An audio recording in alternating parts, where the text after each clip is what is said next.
साथियों नमस्कार। मैं doctor Arun Kumar Verma, assistant professor राजनीति विज्ञान विभाग, एक नए विषय के साथ आपका स्वागत करता हूं। साथियों, इस लेक्चर में मैं बात करूंगा फ्रांस के महान राजनीतिक विचारक जीन बोदा के राजनीतिक विचारों के बारे में। साथियों, जीन बोदा का जन्म वर्ष 1530 ईस्वी में फ्रांस में हुआ था। जीन बोदा को मैकियावेली का उत्तराधिकारी माना जाता है।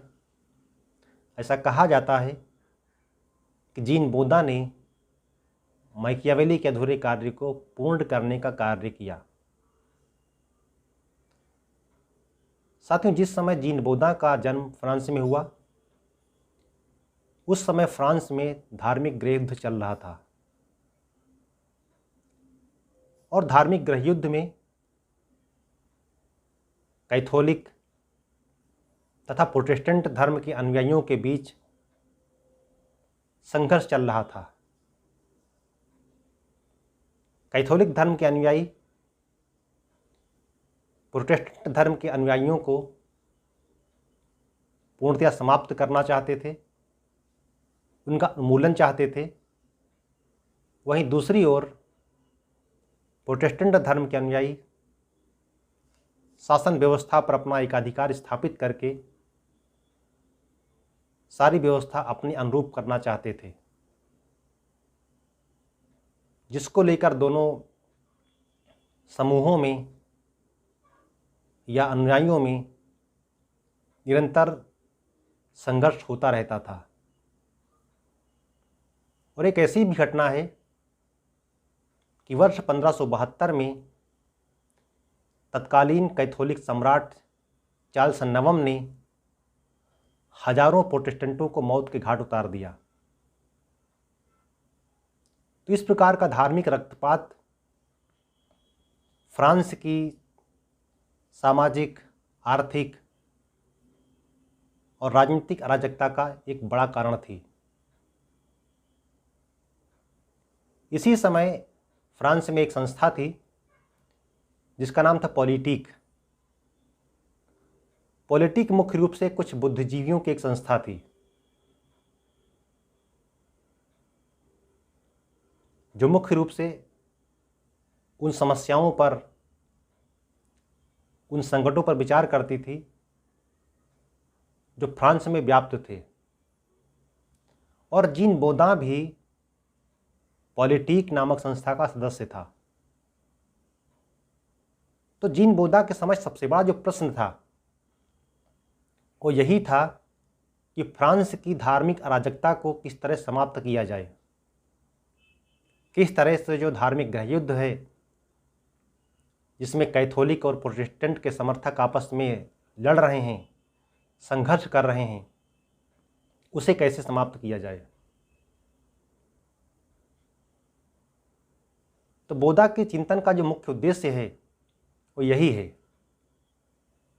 कि किस प्रकार से एक शक्तिशाली शासन व्यवस्था को स्थापित कर इस धार्मिक गृहयुद्ध को, धार्मिक अराजकता को समाप्त किया जाए।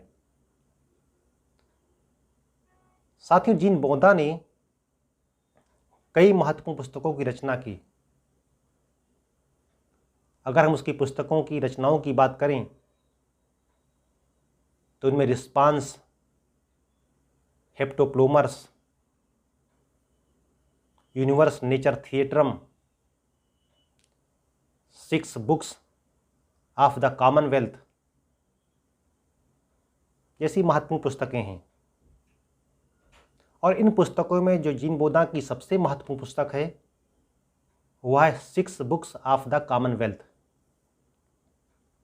जिसे आमतौर पर प्लेटो की रिपब्लिक, अरस्तू की पॉलिटिक्स के समझा जाता है। और मैकियावेली और मैक्सी जैसे विचारक ने जीन बोदा की 6 बुक्स ऑफ द कॉमनवेल्थ पुस्तक को आधुनिक युग की प्रथम पुस्तक कहा। तो साथियों, यहाँ पर एक चीज़ स्पष्ट है कि जीन बोधा के चिंतन का मुख्य उद्देश्य क्या था। तो जीन बोधा के चिंतन का मुख्य उद्देश्य था कि किस प्रकार से हम एक निरंकुश शासन व्यवस्था की स्थापना करें, किस प्रकार से हम एक शक्तिशाली शासन व्यवस्था की स्थापना करें, जिसके आधार पर या जिसके द्वारा फ्रांस में शांति व्यवस्था स्थापित की जा सके, फ्रांस में राष्ट्रीय एकता स्थापित की जा सके। और इसी उद्देश्य के लिए जीन बोधा ने विभिन्न प्रकार के राजनीतिक सिद्धांतों का प्रतिपादन किया। अगर जीन बोधा के हम राजनीतिक सिद्धांतों की बात करें, उसके राजनीतिक विचारों की बात करें, तो उसने राज्य की उत्पत्ति के संबंध में विचार दिए हैं, नागरिकता के संबंध में विचार दिए हैं, शासन व्यवस्था के बारे में विचार दिए हैं, और सबसे महत्वपूर्ण संप्रभुता के बारे में विचार दिए हैं। जैसा कि हम जानते हैं कि बोधा ही पहला विचारक था जिसने सबसे पहले संप्रभुता शब्द का प्रयोग किया, यह संप्रभुता शब्द की विस्तृत व्याख्या की। तो आइए हम जीन बोधा के राजनीतिक विचारों को एक एक कर समझते हैं। सबसे पहले जीन बोधा राज्य की उत्पत्ति के बारे में बात करता है। और जब जीन बोधा के हम राज्य की उत्पत्ति के बारे में विचारों की बात करते हैं तो हमें देखने को मिलता है कि जीन बोधा राज्य की उत्पत्ति के संबंध में अरस्तु से समानता रखता है, यानी उसके राज्य संबंधी विचार अरस्तु के राज्य संबंधी विचारों से मेल खाते हैं। क्योंकि अरस्तु राज्य को क्या कहता था? वो कहता था राज्य परिवारों और ग्रामों का एक समुदाय है। उसी प्रकार से जीन बोधा भी राज्य को परिवारों का, ग्रामों का समूह मानता है।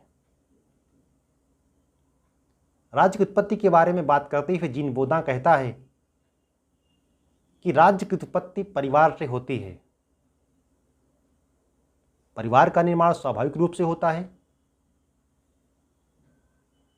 और जब एक परिवार का मुखिया दूसरे परिवार के मुखिया से मिलता है तब ग्राम का निर्माण होता है। यानी परिवार का निर्माण कहता स्वाभाविक रूप से होता है, परिवार की स्थापना स्वाभाविक रूप से होती है। लेकिन जब एक परिवार का मुखिया दूसरे परिवार के मुखिया से जाकर के मिलता है अपनी सुरक्षा की वजह से या सुरक्षा कारणों की वजह से, अपनी आवश्यकताओं की पूर्ति के लिए, तब इस प्रकार से ग्राम का निर्माण होता है। सभी परिवारों के मुखिया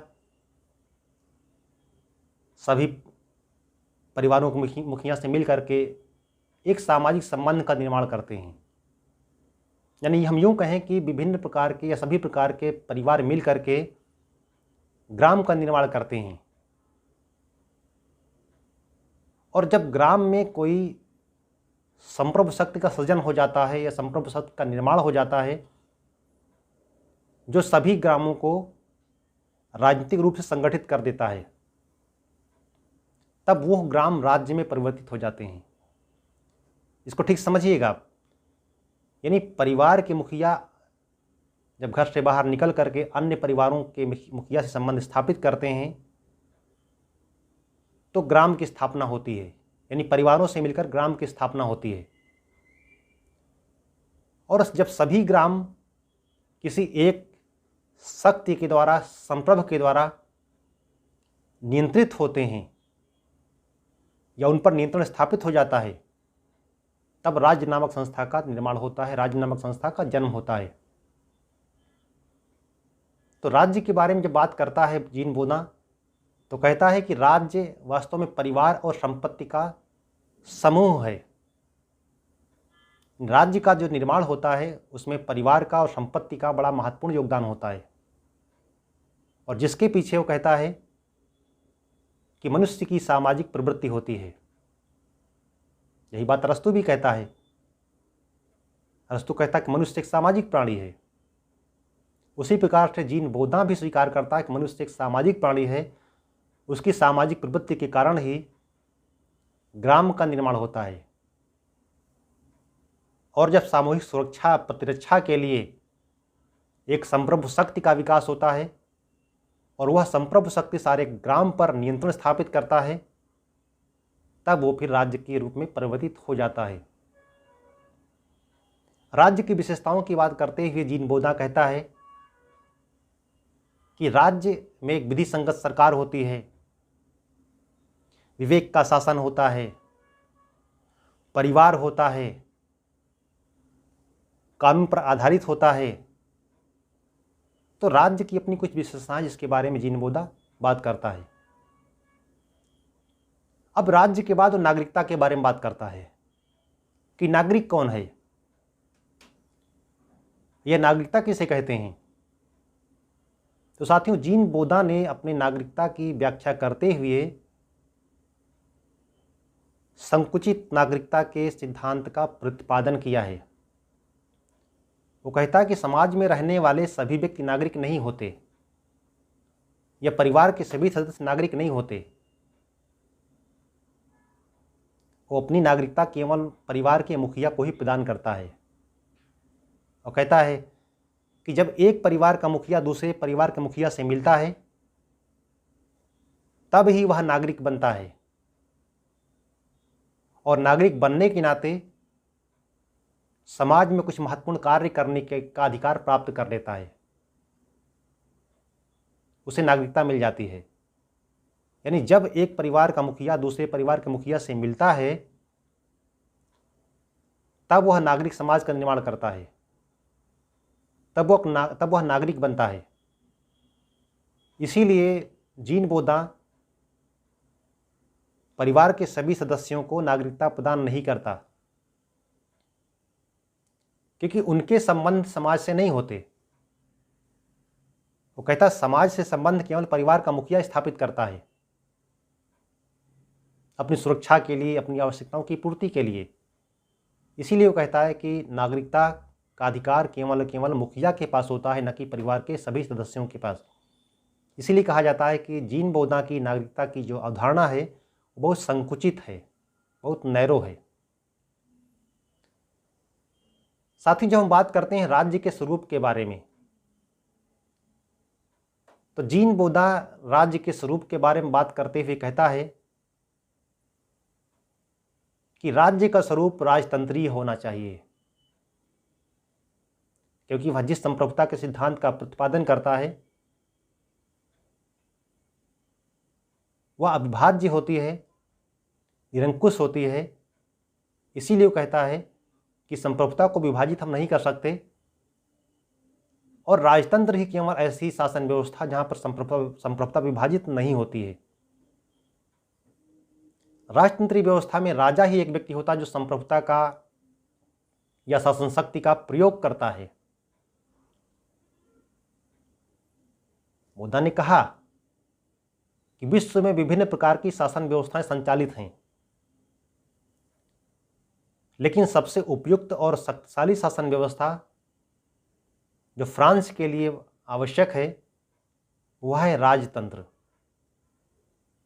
क्योंकि राजतंत्री शासन व्यवस्था में सम्राट के पास किसी भी प्रकार का निर्णय लेने का अधिकार होता है, वह निरपेक्ष होता है, वह शक्तिशाली होता है। इसलिए जीन बोधा ने राजतंत्रीय शासन व्यवस्था का समर्थन किया, एक निरंकुश राजतंत्री शासन व्यवस्था का प्रतिपादन करता है वो। उसके बाद साथियों सबसे जो महत्वपूर्ण सिद्धांत है जीन बोधा का, वो है संप्रभुता का सिद्धांत, संप्रभुता का विचार। जैसा कि आप जानते हैं कि राजनीतिक चिंतन के क्षेत्र में, राजनीतिक दर्शन के क्षेत्र में जीन बोधा ही वह विचारक है जिसने सबसे पहले संप्रभुता के सिद्धांत का प्रतिपादन किया। जीन बोधा से पहले किसी भी राजनीतिक दार्शनिक ने, विचारक ने संप्रभुता के सिद्धांत का या संप्रभुता के विचार का प्रतिपादन नहीं किया था। तो जीन बोधा का संप्रभुता का जो विचार है उसका सबसे महत्वपूर्ण विचार, सबसे महत्वपूर्ण सिद्धांत है। वो संप्रभुता के सिद्धांत का प्रतिपादन क्यों करता है? वो कहता है कि फ्रांस जैसी अराजक व्यवस्था को समाप्त करने के लिए एक संप्रभु शक्ति का होना आवश्यक है, एक शक्तिशाली शासन व्यवस्था का होना आवश्यक है, एक निरपेक्ष शक्ति का होना आवश्यक है। इसीलिए वह ये संप्रभुता के सिद्धांत का प्रतिपादन करता है, जिसके आधार पर वह फ्रांस की अराजक व्यवस्था को अंत करने की बात करता है और राष्ट्रीय एकता के आधार पर एक शांतिपूर्ण व्यवस्था स्थापित करने की कल्पना करता है। साथियों, संप्रभुता क्या है? जीन बोधा कहता है, संप्रभुता नागरिकों व प्रजाजनों के ऊपर विधि द्वारा अमर्यादित एक सर्वोच्च शक्ति होती है। यानी संप्रभुता नागरिकों के ऊपर, प्रजाजनों के ऊपर एक ऐसी सर्वोच्च शक्ति होती है जो कानून द्वारा या विधि द्वारा मर्यादित या नियंत्रित नहीं होती। यानी sovereignty is a supreme power over citizens and subjects unrestricted by law. तो संप्रभुता को बड़ा महत्वपूर्ण बताता है। बिना संप्रभुता के कहता है कि फ्रांस में जो अराजक अवस्था है उसका अंत नहीं किया जा सकता, क्योंकि संप्रभुता ही वह शक्ति है, वो सर्वोच्च शक्ति है जो फ्रांस की अराजक अवस्था का अंत करके एक शांतिपूर्ण व्यवस्था स्थापित कर सकता है। साथियों, अगर हम जीन बोधा के द्वारा बताए गए संप्रभुता सिद्धांत की विशेषताओं की बात करें, उसके फीचर्स की बात करें, तो कहता संप्रभुता निरपेक्ष होती है, एब्सोल्यूट होती है, उसके ऊपर किसी का नियंत्रण नहीं होता है, बल्कि संप्रभुता सभी व्यवस्थाओं को, सभी नागरिकों को नियंत्रित करती है। दूसरा कहता संप्रभुता नॉन ट्रांसफरेबल होती, अदेय होती है। संप्रभुता सर्वोच्च होती है, एक व्यक्ति में, एक संस्था में होती है, इसको हम किसी को दे नहीं सकते। It is non transferable. फिर कहता संप्रभुता अविभाज्य होती है। इन सॉवरेनिटी इज इनडिवाइजेबल। संप्रभुता को हम अलग अलग भागों में बांट नहीं सकते कि टुकड़ों में कर देंगे। इसीलिए वह राजतंत्र का समर्थन करता। कहता राजतंत्र ही वह व्यवस्था होती जहां पर निरपेक्ष संप्रभुता रह सकती है। लोकतंत्र में क्या होता है? लोकतंत्र में हम सत्ता विकेंद्रीकरण की बात करते हैं, शक्ति विकेंद्रीकरण की बात करते हैं, और शक्ति विकेंद्रीकरण का तात्पर्य है संप्रभुता का विभाजन। इसीलिए जीन बोधा राजतंत्र का समर्थन करता है, क्योंकि वहां पर संप्रभुता अविभाज्य होती है, निरपेक्ष रहती है। उसके बाद यदि बात करते हैं तो जीन बोधा कहता संप्रभुता कानून का स्रोत होती है। Sovereignty is the source of laws. संप्रभुता के द्वारा ही कानून बनाए जाते हैं, लागू किए जाते हैं। वो संप्रभुता को सार्वभौम मानता है, कॉम्प्रहेंसिव मानता है, यूनिवर्सल मानता है। वो कहता संप्रभुता सारे समाज में, सारे राज्य क्षेत्र में व्याप्त होती है, उसका कोई एक क्षेत्र नहीं होता है। तो इस प्रकार यदि देखें तो उसका जो संप्रभुता का विचार है अत्यंत महत्वपूर्ण विचार है। और क्यों दिया उसने? क्योंकि उसके सामने सबसे बड़ा प्रश्न था कि किस प्रकार से फ्रांस में हम अराजक अवस्था को समाप्त करके शांतिपूर्ण व्यवस्था की स्थापना करें। इसके लिए उसने संप्रभुता का विचार प्रस्तुत किया। साथ ही एक बात यहाँ पर हम बार बार कहते हैं कि जीन बोधा अपनी संप्रभुता को निरंकुशता प्रदान की, जिस पर कानून का भी अंकुश नहीं है, जो कानून द्वारा भी मर्यादित नहीं होती। इसका तात्पर्य यह नहीं कि संप्रभुता या संप्रभु कुछ भी करे। जीन बोधा ने अपनी संप्रभुता पर 3 प्रतिबंध आरोपित किए हैं। उसने कहा कि संप्रभु पर दैवी कानूनों का प्रतिबंध होता है, यानी संप्रभु या संप्रभुता दैवी कानूनों का उल्लंघन नहीं कर सकता। दूसरा, देश के जो संवैधानिक कानून हैं, जो कॉन्स्टिट्यूशनल लॉ हैं, उनका भी उल्लंघन संप्रभु नहीं कर सकता। और तीसरा, संप्रभु किसी की निजी संपत्ति का हस्तांतरण या उसको छीन नहीं सकता।